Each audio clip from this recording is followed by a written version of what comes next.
Big welcome back. Sardine news on a Monday afternoon. Very slow Monday. This fishing's slow. GCMs. Rather be a surfer at the moment, not a diver. The waves are a bit big and they've made the inside very green and kind of murky. It's not the best water for diving or anything in really. But 20 degrees and there has been a bit of an increase in sardine activity again. Can you believe it? Kelso today, although someone claimed false news, but turned out to be too late. Kate, when you hear the sardines are somewhere, you got to go quick, boy. Those guys can pack up their nets and go to the next bay very quickly. But they did put a second net.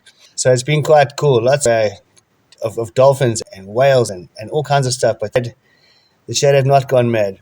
You can even have a more chance of catching a damn garrick or a cob than you have of catching a shad. I don't know, but the theory goes that lots of sand is coming the bays from that flood in April, like an untimely flood. And so now the shad are stuck at the back, which I kind of agree. And that places like Splash Rock could get a few every now and then, and Margate Pier every now and then. It's because they can get over the back. When this big swell that just rolled through here now might clear the bay a little bit, the bays a little bit, and then the shad might come in a bit too. And the sardines might dissipate and the shad might come in too a little bit. Anyway, they were all over the place this weekend. Tweeny. It's very sad to lose a friend from an incident in the water. It wasn't really a water incident. It turned out it might have just been he might have just got a heart attack, but very sad, very sad, very sad. Condolences to the family. And yeah, okay. So the shad, I don't know, hard to catch. But if you want to catch him, there's a couple of ways of doing it, especially if you're fishing in that kingfisher competition. Then you can join the hotline, which is a cool place to be. It's where our news information goes first. All the contributors put their stuff there, and then we get it, and then we can process it into news as in how we see fit. But if you're in the hotline, you get that stuff first.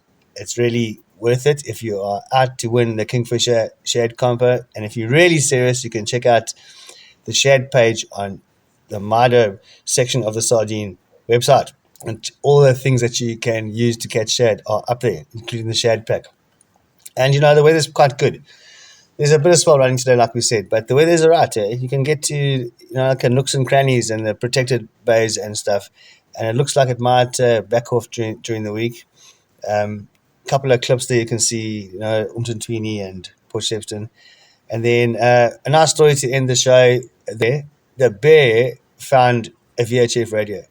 Then he contacted me, and then he worked out that PW had been fishing in the area, and he caught this big cobia. But someone left the radio behind. Anyway, the bear and PW had a conversation, and then we found the guy. So yeah, the sardine hotline is not only for where the shad are, where the sardines are, where the garrick are, and where the cob are. It's also like a community thing, but it hasn't got all that nonsense that every other group has got.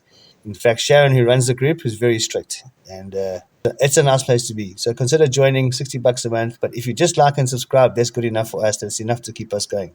Ciao.